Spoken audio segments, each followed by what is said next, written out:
Hello friends, so I welcome you for another lecture which is on thermodynamic process. ठीक है, इस lecture हम thermodynamic जो process होती हैं उनके बारे में बात करेंगे। ठीक है, नॉन फ्लो प्रोसेस होती हैं। तो इसमें जो सबसे पहला प्रोसेस है वो कांस्टेंट वॉल्यूम प्रोसेस है और कांस्टेंट वॉल्यूम को हम आइसोकोरिक प्रोसेस भी बोलते हैं। दूसरा प्रोसेस है कांस्टेंट प्रेशर प्रोसेस और कांस्टेंट प्रेशर प्रोसेस को हम आइसोबैरिक भी बोल सकते हैं। यहाँ से आप ये समझ सकते हैं आइसो का मतलब होता है कांस्टेंट और बार का मतलब बार प्रेशर से है, तो आप अब ध्यान रखने के लिए मान सकते हो आइसो बार मतलब प्रेशर, तो आइसोबैरिक में प्रेशर क्या होगा, कांस्टेंट होगा। कांस्टेंट टेम्परेचर आइसोथर्मल प्रोसेस बोलते हैं इसको, एडियाबैटिक प्रोसेस जिसमें कोई हीट का एडिशन और रिजेक्शन नहीं होता है। ठीक है, अब हम क्या करेंगे, ये जो सारी प्रोसेस हैं इन सारी प्रोसेस को वन बाय वन देखते हैं और इनको पीवी डायग्राम पे देखेंगे। इस प्रोसेस में किस तरह से वर्क डन होता है वो निकालेंगे, इंटरनल एनर्जी चेंज निकालेंगे और चेंज इन एंथैल्पी निकाल कैलकुलेट करेंगे। तो आइए देखते हैं। तो सबसे पहले हम कांस्टेंट वॉल्यूम प्रोसेस की बात करते हैं। ठीक है, तो आइसोकोरिक। अब आइसोकोरिक प्रोसेस क्या होती है जिसमें वॉल्यूम कांस्टेंट होता है। फॉर एग्जांपल, ये आपने डीजल और ये ऑटो साइकिल पढ़ा होगा। ठीक है, तो ऑटो साइकिल में जो हीट का एडिशन होता है वो कांस्टेंट वॉल्यूम पे होता है।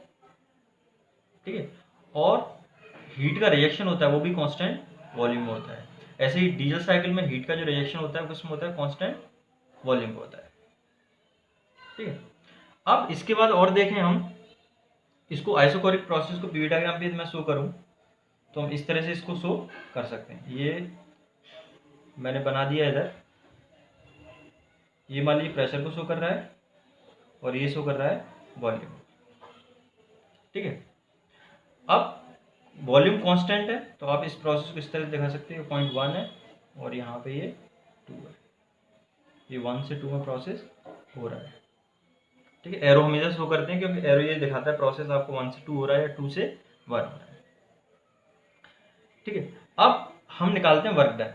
यदि मैं इसकी मैं वर्क डन की बात करूँ तो वर्क डन किस तरह से निकालते हैं, वर्क डन, तो वर्क डन होता है आपका पीडीवी। नॉन फ्लो प्रोसेस में जो वर्क डन निकालते हैं वो पीडीवी होता है। तो इस केस में यदि मैं बात करूं डी डब्ल्यू, ठीक है, डी डब्ल्यू 1 से 2 इक्वल्स क्या हो जाएगा, 1 से 2 पीडीवी। लेकिन इसमें चेंज इन वॉल्यूम क्या है, जीरो है। चेंज इन वॉल्यूम क्या है, जीरो है। तो इसमें डी डब्ल्यू वर्क डन क्या आ जाएगा, या मैं वर्क डन की बात करूं तो वर्क डन आ जाएगा डब्ल्यू इक्वल्स जीरो। ठीक है, तो आइसोकोरिक प्रोसेस में वर्क डन क्या होगा, जीरो होगा। ठीक है, अब वर्क डन हमने निकाल लिया। इसके बाद हम यहाँ पे दूसरा चीज निकालते हैं। ठीक है, और मैं दूसरा चीज को बोल देता हूँ, यहाँ पे हम निकालते हैं इसमें चेंज इन इंटरनल एनर्जी। ठीक है, चेंज इन इंटरनल एनर्जी। आपको ध्यान रखना है चेंज इन इंटरनल एनर्जी जो होता है वो हमेशा कैसे निकलता है, उसका हमेशा फॉर्मूला ये रहता है M C B del T. D U equals होता है M C V D T या डेल्टा टी, जिसमें एम रिप्रेजेंट कर रहा है mass flow rate, C V represent कर रहा है specific heat at constant volume. C V क्या रिप्रेजेंट कर रहा है, specific heat at constant volume, और डेल्टा टी रिप्रेजेंट कर रहा है चेंज इन टेम्परेचर। ठीक है, तो यहाँ पे भी आप डी यू निकालोगे तो आपका डी यू हो जाएगा एम सी बी और T two minus T one. ठीक है, ये आ गया चेंज इन इंटरनल एनर्जी। अब हम निकालते हैं हीट सप्लाइड। तीसरा क्या होता है, हीट सप्लाइड निकालते हैं इसमें। ठीक है, तो हीट सप्लाइड निकालने के लिए हम फर्स्ट लॉ ऑफ थर्मोडायनेमिक्स लगाते हैं। तो फर्स्ट लॉ ऑफ थर्मोडायनेमिक्स क्या होता है, del Q equals T U plus del W. ठीक है, जिसमें डेल्टा क्यू क्या रिप्रेजेंट कर रहा है, अमाउंट ऑफ हीट इंटरेक्शन। ये फर्स्ट लॉ ऑफ थर्मोडायनेमिक्स है किसके लिए, प्रोसेस के लिए। डेल्टा क्यू रिप्रेजेंट कर रहा है amount of heat interaction in the process, D represent कर रहा है चेंज इन इंटरनल एनर्जी, और डेल डब्ल्यू रिप्रेजेंट कर रहा है वर्क ट्रांसफर कितना हो रहा है।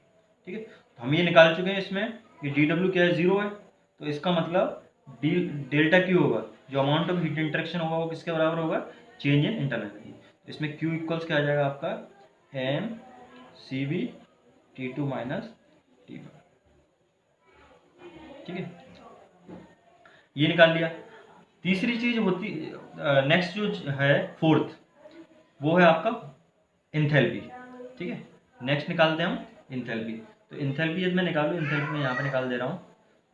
तो इंथैल्पी निकालने का भी फॉर्मूला रहता है, इंथैल्पी निकालने का फॉर्मूला सारी प्रोसेस के लिए सेम रहता है। तो इंथैल्पी होता है M C P delta T, M C P T2 minus T1। ठीक है, तो हमने आइसोकोरिक प्रोसेस होता है उसमें देख लिया। ठीक है, आपको ये समझ में आता है, क्योंकि वॉल्यूम कांस्टेंट है इसलिए ये लाइन हमने इस तरह से ड्रॉ की है। ठीक है, आइसोकोरिक प्रोसेस के बाद हम देखेंगे कांस्टेंट प्रेशर प्रोसेस, जिसको हम बोलते हैं आइसोबैरिक प्रोसेस। ठीक है, तो उसको देखना स्टार्ट करते हैं। इसको मैं रब कर दे रहा हूँ यहाँ से।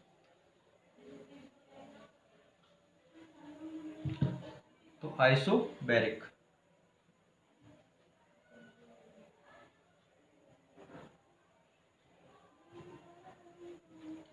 आइसोबैरिक प्रोसेस को हम पी डायग्राम में शो करते हैं।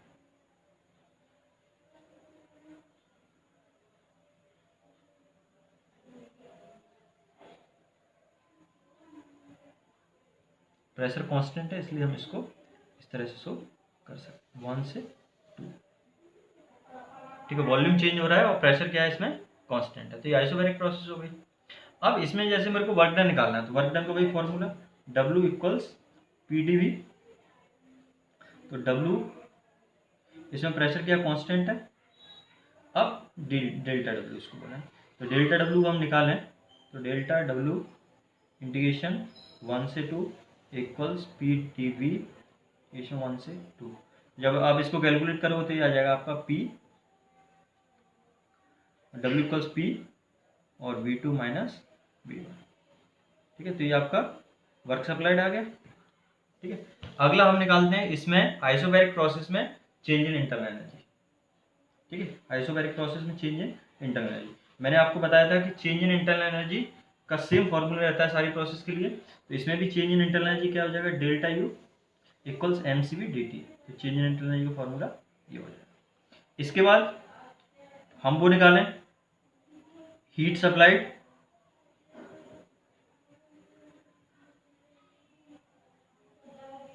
ठीक है, हीट सप्लाइड Q निकालेंगे, तो वही फॉर्मूला लगाएंगे, delta Q equals DU plus delta W। ठीक है, तो DQ equals change in internal energy आप निकाल चुके हो mCV T2 माइनस T1। ठीक है, प्लस डेल्टा W ये आप यहाँ निकाल चुके हो वर्क सप्लाइड, तो क्या हो जाएगा P V2 माइनस V1। ठीक है, अब इसको मैं इधर सॉल्व कर दे रहा हूँ थोड़ा सा और। ठीक है, तो यहाँ पे जब इसको सॉल्व करेंगे तो आपने एक चीज और पढ़ा होगा, PV इक्वल्स MRT, जिसमें R गैस कांस्टेंट है, T टेम्परेचर है, M मास फ्लो रेट है। ठीक है, तो इसको हम क्या रिप्रेजेंट कर सकते हैं, Q इक्वल्स, इसको मैं रब कर दे रहा हूँ, इधर नोट डाउन कर देते हैं।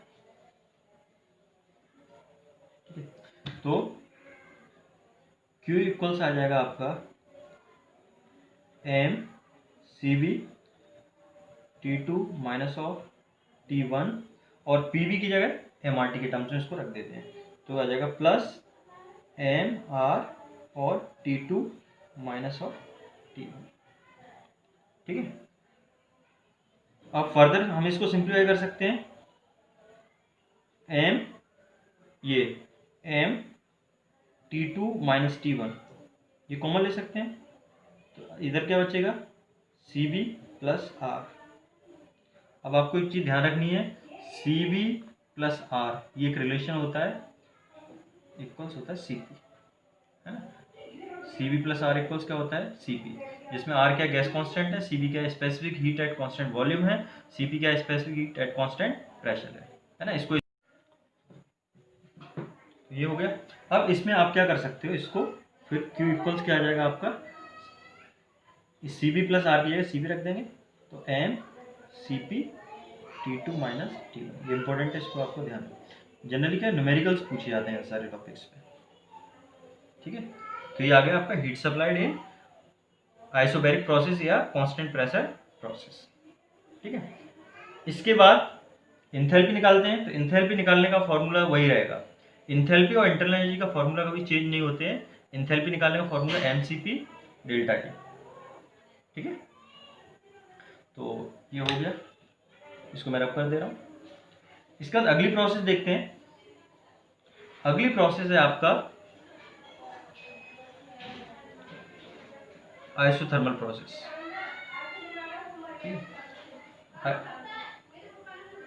Isothermal process. अब आइसोथर्मल प्रोसेस कौन सा होता है? जिसमें टेम्परेचर क्या चेंज नहीं होता है। ठीक है, जिसमें टेम्परेचर चेंज नहीं होता है, टेम्परेचर कांस्टेंट होता है। तो मैं आइसोथर्मल प्रोसेस में प्रेशर और टेम्परेचर दोनों वेरी करते हैं। तो ये मैंने आइसोथर्मल प्रोसेस यहाँ पे बना। ठीक है, मान लीजिए ये आइसोथर्मल प्रोसेस 1 से 2। अब इस प्रोसेस में सबसे पहले हम निकालेंगे वर्क सप्लाइड। ठीक है, तो work supplied W equals PdV होता है। यहाँ पे सिर्फ मैं प्रोसेस की बात कर रहा हूँ। इसके एक्चुअली आइसोथर्मल प्रोसेस के लिए हम क्या करना पड़ता है? डेरिवेशन ड्रॉ करना पड़ता है। तो डेरिवेशन वाला पार्ट में अगली मैं कवर करूंगा। यहाँ पे सिर्फ मैं आपको ये आइडिया दे रहा हूँ कौन सी टाइप की प्रोसेस होती हैं। तो यदि इसका PdV करके यदि आप डेरिवेशन निकालेंगे, ठीक है, तो W इक्वल्स आता है P1 V1 ln या log बेस E, इसको मैं ln लिख दे रहा हूँ, ln V2 अपॉन V1। ये एक्सप्रेशन ड्राइव करके आता है। ये कैसे आता है इसको मैं आपको बताऊंगा। ठीक है, ये वर्क डन का एक्सप्रेशन आता है आइसोथर्मल प्रोसेस में। यहाँ पे मैं नोट कर दे रहा हूँ आइसोथर्मल। ठीक है, ये हो गया। अब इसके बाद हम इसमें वही निकालते हैं, चेंज इन इंटरनल एनर्जी निकालें। तो चेंज इन इंटरनल एनर्जी का फॉर्मूला वही है, चेंज इन इंटरनल एनर्जी। ठीक है, तो du इक्वल्स वही आ जाएगा mCp del T, mCp T2 minus of T1। ठीक है, लेकिन आप इसमें एक चीज देखिए, T2 और T1 क्या है? इक्वल है, क्योंकि आइसोथर्मल प्रोसेस है। T2 और T1 इक्वल है, इसका मतलब du क्या आ जाएगा? 0 आ जाएगा। आइसोथर्मल प्रोसेस में चेंज इन इंटरनल एनर्जी क्या रहता है? 0 रहता है। ठीक है, इसके बाद आप हीट निकालें। हीट क्या है? Q। तो dq इक्वल्स क्या होता है? फर्स्ट लॉ ऑफ थर्मोडायनेमिक्स से du प्लस डेल्टा W। ये वाला टर्म 0 हो गया, निकाल चुके हम। इसमें क्या आ जाएगा आपका? हीट का जो ट्रांसफर है Q इक्वल्स आ जाएगा आपका, इसके बराबर आ जाएगा delta W, P1 V1 ln V2 upon V1। ये हीट ट्रांसफर आ गया। तो हमने चारों चीज निकाल ली, वर्क डन निकाल लिया, चेंज इन इंटरनल एनर्जी निकाल लिया, हीट ट्रांसफर निकाल लिया। यदि मैं उसकी बात करूं, किसकी? इंथैल्पी की, तो इंथैल्पी mCp डेल टी, तो इंथैल्पी भी क्या होगी? 0 होगी। तो आइसोथर्मल प्रोसेस में तीन चीज 0 होगी, delta T 0, du 0, delta H 0। ठीक है, आइसोथर्मल प्रोसेस में चेंज इन टेम्परेचर 0 होगा, चेंज इन इंटरनल एनर्जी 0 होगा, चेंज इन इंथैल्पी भी 0 होगा। ठीक है, तो ये आइसोथर्मल प्रोसेस का हो गया। इसी तरह से अगला जो है वो प्रोसेस है आपकी एडियाबैटिक प्रोसेस। ठीक है, अगली प्रोसेस कौन सी है? Adiabatic process. और आइसोथर्मल प्रोसेस प्रैक्टिकली हम अचीव नहीं कर सकते हैं, क्योंकि मान लीजिए हीट का आपने ट्रांसफर किया, ठीक है, और आपको टेम्परेचर कांस्टेंट रखना है, तो क्या करना पड़ेगा? वो आइसोथर्मल प्रोसेस बेसिकली जो कैरेक्टराइज्ड होती है वो स्लो प्रोसेस होती है। स्लो प्रोसेस का मतलब मैं थोड़ा सा आपको यहाँ पे बता भी देता हूँ। मान लीजिए यहाँ पे कोई पिस्टन सिलेंडर अरेंजमेंट है इस तरह से, ठीक है, और यहाँ पे इसमें गैस है, ठीक है, और आप हीट सप्लाई कर रहे हैं यहाँ से, ठीक है, यहाँ से आप हीट दे रहे हैं इसको।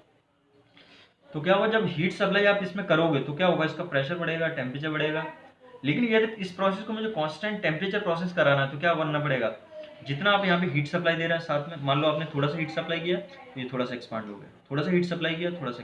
तो यदि ये इनफाइनाइटेसिमली स्लो रेट पे हो रहा हुआ तब तो ये पॉसिबल है कि आप टेम्परेचर को कांस्टेंट रख सको, अदरवाइज आप टेम्परेचर को कांस्टेंट नहीं रख सकते। जैसे ये फर्स्ट लॉ ऑफ थर्मोडायनेमिक्स की बात करें तो डेल्टा की इक्वल्स क्या होता है? du plus delta W। तो ये तो 0 हो जाता है उसमें आइसोथर्मल में।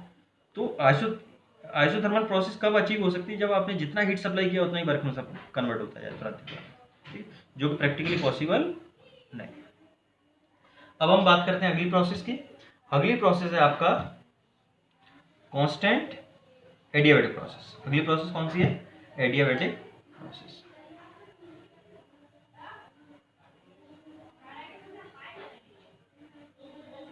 एडियाबैटिक प्रोसेस को हम यहाँ पे शो कर देते हैं, प्रेशर वॉल्यूम डायग्राम शो कर। एडियाबैटिक प्रोसेस में भी क्या होगा? एडियाबैटिक प्रोसेस होती क्या है? जिसमें आपका हीट का एडिशन नहीं होता है, मतलब delta Q equal zero, heat का कोई इंटरेक्शन नहीं होता है। दूसरा, एडियाबैटिक प्रोसेस बहुत फास्ट अगर होती है। फास्ट अगर होने से क्या होता है कि टाइम नहीं रहता है हीट का ट्रांसफर होने के लिए सिस्टम और सराउंडिंग के बीच में।